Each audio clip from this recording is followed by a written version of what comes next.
emotional you guys were after last week and all of the soul searching you guys are doing. I'm curious, is there any kind of like emotional hangover for all of those conversations that maybe affected you guys playing tonight? You know, you lose a couple games, and I think with every team, like the game is testing us. Like the game is a beautiful thing, man. It just challenges you in every way. And right now, it's testing us. It's testing our togetherness. It's testing our confidence. You know, there's going to be some doubt that swirls in. It's just what happens when you go through a stretch like this in a season, which everybody does. And right now, it's testing us, and so there's going to be a ton of emotion. And the thing is, you can't hide from it. You can't run away from it. You kind of got to embrace it and then overcome it. You got to stare it right in the face and manage it and deal with it and stay constructive and handle it. So I don't know if it's an emotional hangover. It's a lot of emotion, and it is. It's just that is what happens when you're fighting to get better. And certainly our guys are facing that right now, you know. And so we're getting tested. The team jumped out to a great start. What caused the offense to go sideways the last couple of minutes? Yeah, it's we got, you know, we spent 6 minutes in places we don't recognize. I'm not sure exactly. We've been there before.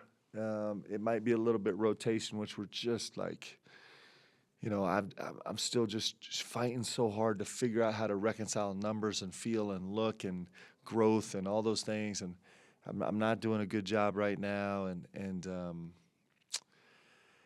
you know, so that's something that's really haunting us right now. We're really searching, trying to find some answers there.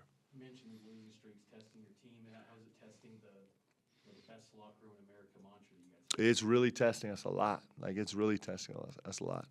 You know, it's this best locker room in America is something we strive for really hard. We care about it. It's something that's important to us. But you know, the best deodorant is winning, and losing is the opposite, right? And so, you know, this is something these guys have never experienced before. It's something that you know we've never experienced as a staff here before, and it's a challenge that we got to rise up to and find answers to, and it doesn't get any easier. You know, the game Saturday is going to be harder than this one, and the game next Thursday is going to be harder than that. And it's not going away. It's not like you just get through a little stretch and then you get to breathe. Like we actually have to, you know, through it getting harder, we actually have to get doubly better. That's our challenge, and we got to find a way to get more together. We got to find a way to, you know, right now where the game is trying to ask us to doubt ourselves and doubt each other, we got to be committed to have more trust in each other and trust in ourselves, and that's really hard. Like people, you know, everybody faces that in some point in their life, and that's what we're facing right now, and not just in sport and life. And our guys are facing that right now, and I got a lot of confidence in these guys. I know their insides, and you know, our job right now is to make this, you know, this really disappointing stretch make us into something really, really special by the end of the season. Very few teams can do that. We'll see if we can. Coach, how would you describe the mood in the locker room after the game? Super somber. A lot of frustration, a lot of wonder, a lot of worry, a lot of doubt, a lot of uncertainty, a lot of, you know, all the things that happen to every single player, you know, every single team when they go through a little stretch like this.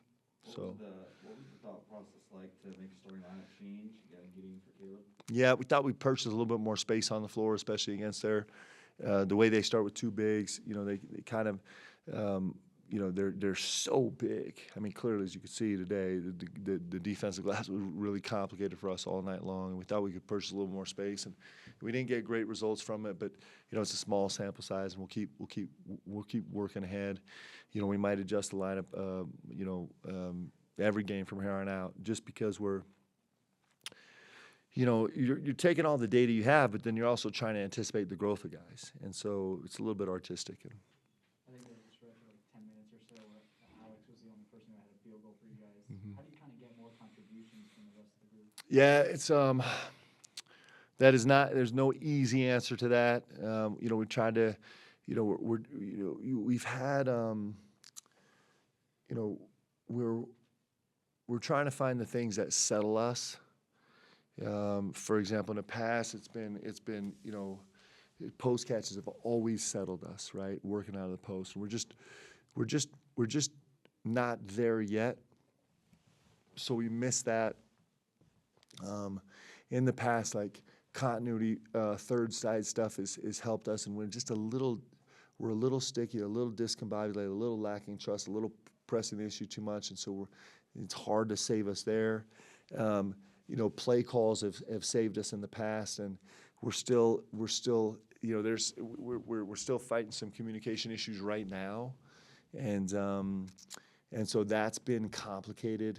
Pace is something that saved us in the past, and we're having a difficult time kind of manufacturing that consistently.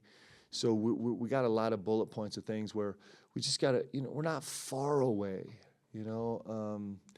but we're not good enough to win right now in these games, and so that's the challenge ahead of us, man. It's sports are a beautiful thing, man, because you get to experience everything. Right now what we're experiencing is not fun, but we have to. It also gives you a chance to raise up and do things that people don't think you can do, and that's actually super fun. What are some of the principles you fall back on when you start practice tomorrow? So, yeah, we'll like we've kind of lost our identity, and it's partly circumstantial. It's a lot me, but as a rebounding team, like we're not functional. Today we get 10 offensive rebounds and only score 4 points off it, and that's not us. It's just not us, and we give up. What do we end up giving up?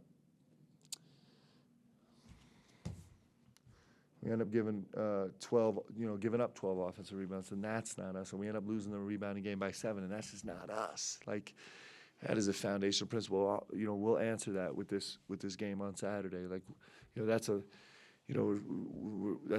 probably some combination adjustments also, and so that's a foundational principle for us. I thought we were fine in transition defense, which was a huge point of emphasis for us tonight, and they didn't really push us. The last 2 games, we really struggled at guarding the 3-point line, although the percentage was good tonight just because they kind of went south in the second half.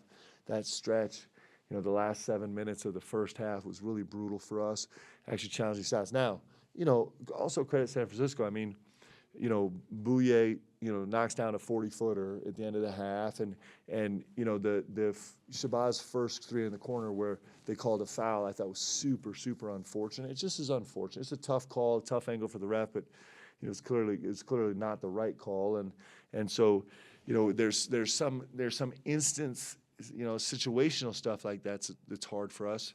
And we got to, but that's a basic principle of us is managing things on the defense end. We're not a team that gives up 41, that gives up 40 in the first half. It's just not us. And then we're a ball movement team, and that's a more complicated process for us right now. That's a little bit more complicated. That is something that we are, right now we're like, if you take the game, we're like a 60% looking like us team. And then we're 40% where you're just like, man, we just don't recognize ourselves in terms of the decision making we're making on the floor. And that's my responsibility. Maybe things are just too complicated right now, and we have to find a way to simplify. But we also have some resources where we want to stretch ourselves and try and utilize those resources the best we can. And so I need to do a better job kind of finding the sweet spot in that. Right, so those are foundational principles that we always go back to, and they're really important. But this game is hard when you don't rebound the ball, especially for a team we're just not a prolific offensive team. It's not the makeup of this team.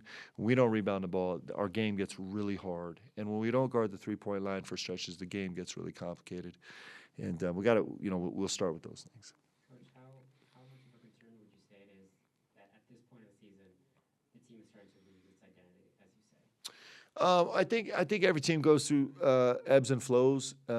We haven't in the past 2 years, and so that is, this is an experience. This is a new experience for us. It just is. But this game is going to shine. Nobody gets through this game unscathed. You don't. Like, if you did, it'd be boring, actually.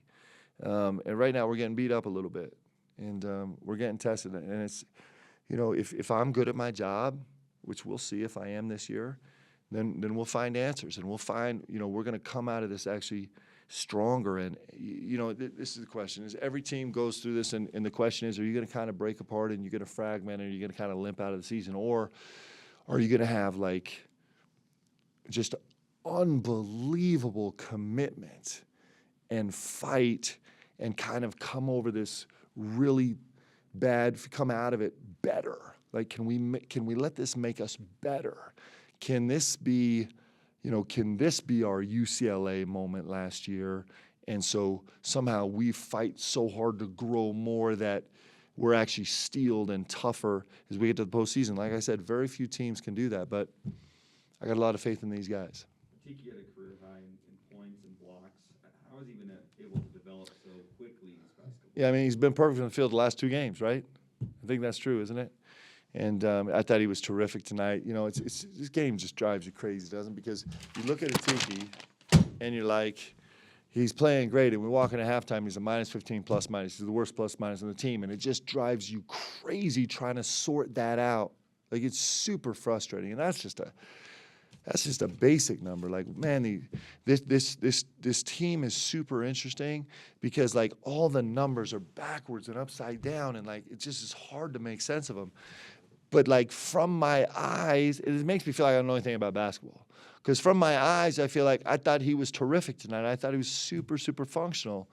And he's getting better. There's no doubt. Like, he's helping us, and we need him to help us, right? And he's in there competing, and he's got a really good future in this game. But we're not super excited about future right now. We want to win now. So. What did the refs explain to you at the end, under the minute, Todd Golden and one of your players got a double tech? What happened there? What was the sequence? What caused that? Yeah, they just said that they called a F1 on Tijon, and then they looked at the film. So I can't believe they looked at the film and it was not a legitimate call. We'll see. And then I think someone on the bench kind of got into it with our guys, and I think Alex responded, and so. Sad day, guys.